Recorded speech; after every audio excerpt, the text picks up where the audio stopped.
I'd like to talk about ways up and down the scale with a stepwise ascending bass. So usually you won't get a whole scale in real music, but little sections like this are very common, very useful. I'm not going to talk about the rule of the octave. The rule of the octave is simply a set of established chord colours that you can use to harmonise an ascending scale. The reason why I'm not going to do that today is because I'm actually dealing with tenths, which I really enjoy on the guitar. So we're going to be using those. And we're just going to be using some kind of embellishment to make that a little bit more interesting. So the very first embellishment, ascending and descending, works great, is this scale thing, which I got from Sylvius Leopold Weiss.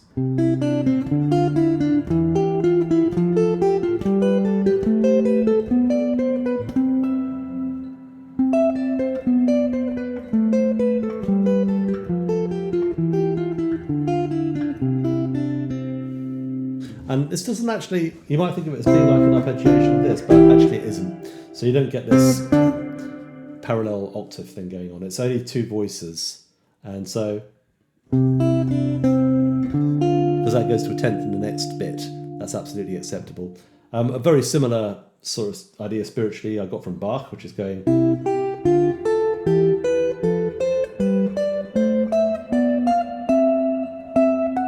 Sorry, let's try that again.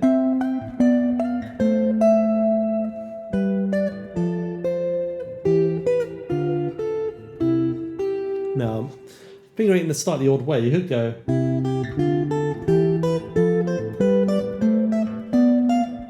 That probably makes more sense practically.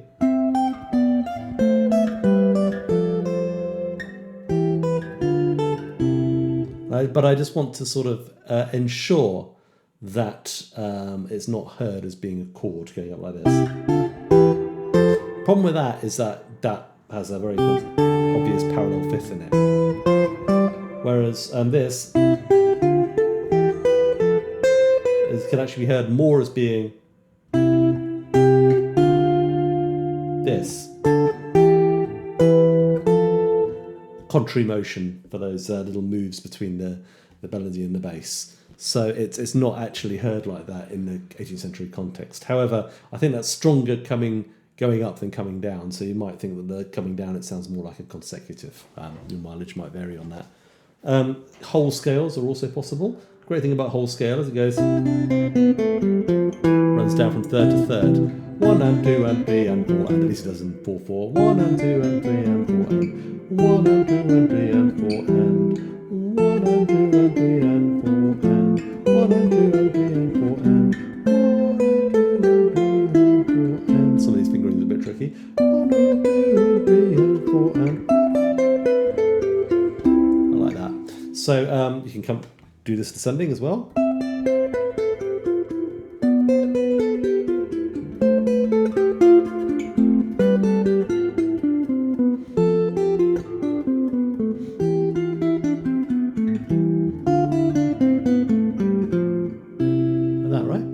Now, it's quite nice if you adapt the scale descending. So if I go... Sorry.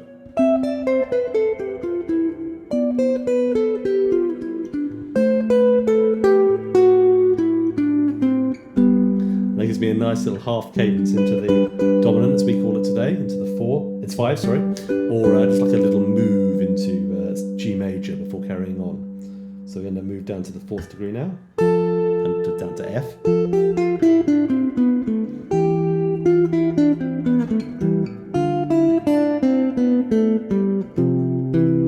fact, I think what we'll do here is a 2-5-1. 4. Something like that, right? Very nice. Okay, so this is particularly important in minor, I think. So if I go to the relative minor of C major, A minor. Sounds a little bit like Fly Me to the Moon, doesn't it? So these are natural minor, those first two. Alter the scale now with that raised 4th degree. That gives us the augmented 6th chord, which sets up, because it is 1, 2, 3, 4, 5, 6. Augmented 6th is there. Got a 7th as well. So it goes, and then we go to the raised third on the next chord. Carrying on.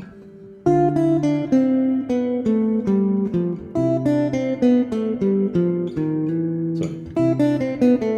Then we're going to go altered again, raise the third.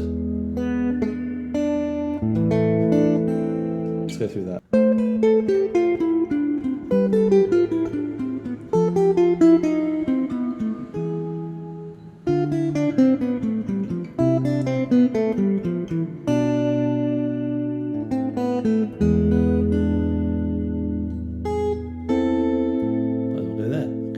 So that's a nice way to descend a minor scale. You might also want to alter the C major to stop it from sounding so obviously major. So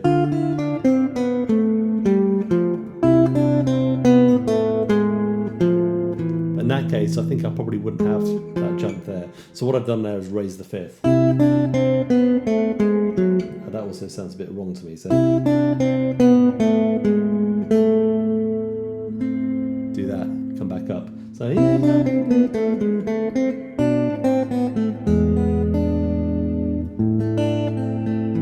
what I've noticed about all of this stuff is people tend to be extremely lax on the patterns, or change the patterns if it makes a better harmony or more conventional harmony. And apart from this nice leap here, which I think does sound quite stylistic, a lot of classical music or 18th century era music avoids that kind of melodic jump. Now the 7/6 is really nice, descending.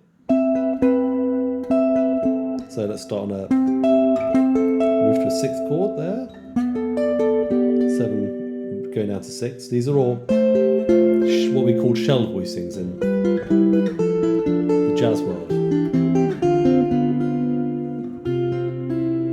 They are just root 3rd, 6th, 7th, maybe 5th. So we start off with a spread voice triad, go to a shell 6th chord, and then that prepares the dissonance nicely in the next chord, a 7th chord, 7/6, flat 6 in that case.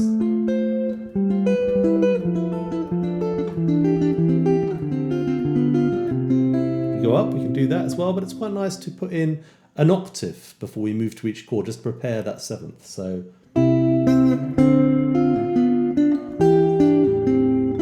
see?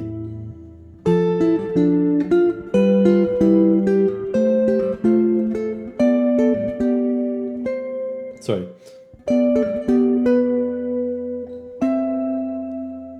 We to use the 5/6, so we start off in a spread triad, go to an incomplete 6th chord. This is actually an inverted triad as well. In Baroque terminology, we call this a 6/3 chord. 5/3, 6/3. It's got a 3rd or a 10th, and a 5th, 5/3, 6th, 6/3. It's not hard, I don't think. Sorry, let's try that again.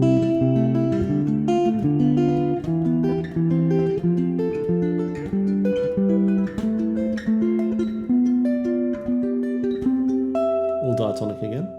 It's a nice way of going up the scale. There's ways you could embellish it, or maybe embellish it. What works very well actually is coming down like this.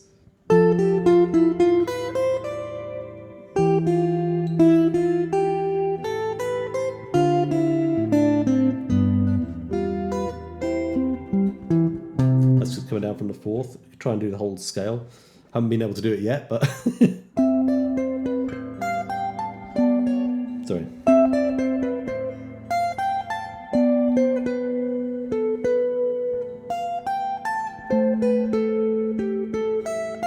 Sorry, it's wrong.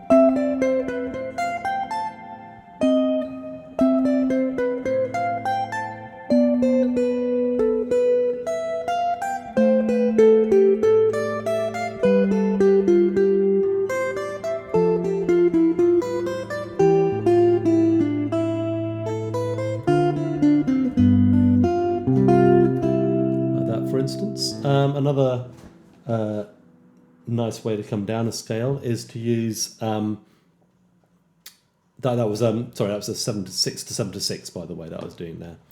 Another nice way is to use the what's known as the 2/6 or the tied bass thing. So here we're just going to go from playing consider a sort of root position chord. We'll move that to a sixth, first inversion chord, and then we'll move to a what's called a 6/4-2 chord, or just a 2 chord for short, which is a third inversion seventh chord. So in full voicings, this would be something like this. Yeah.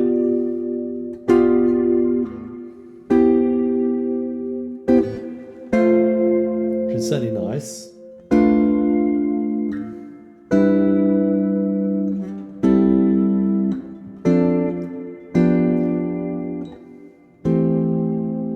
So what we'll do is that.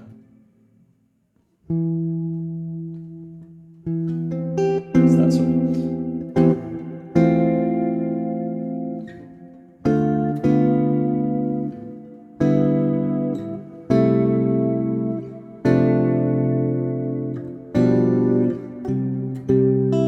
Or maybe something like that. Okay, so that's not generally how I play it.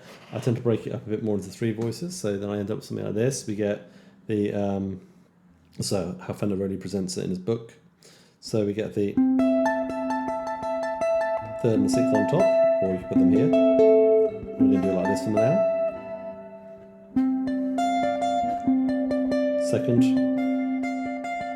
fourth.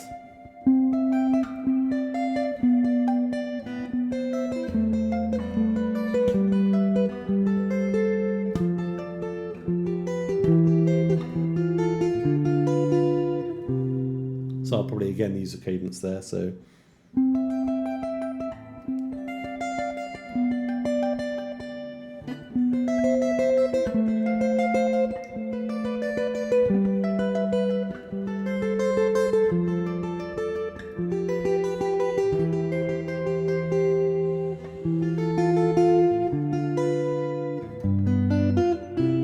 what I'd probably normally go.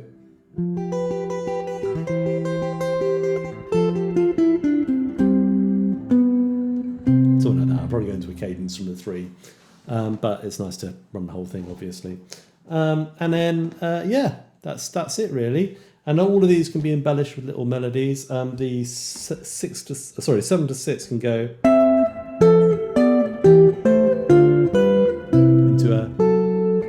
into a cycle of fourths. So that can also be related to an inverted 7th chord coming down like this. If you want to view it in those terms.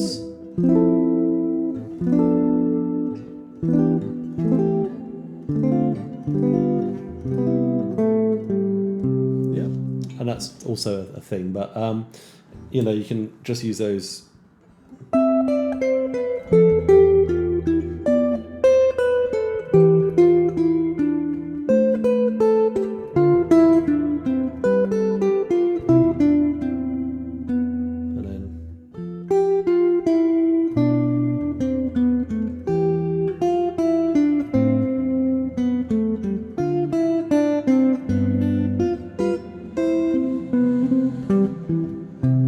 That's a nice way of decorating a cycle of fourths with just a descending 16th note scale run in the top voice. Anyway, thanks for watching. Hope you find those patterns useful.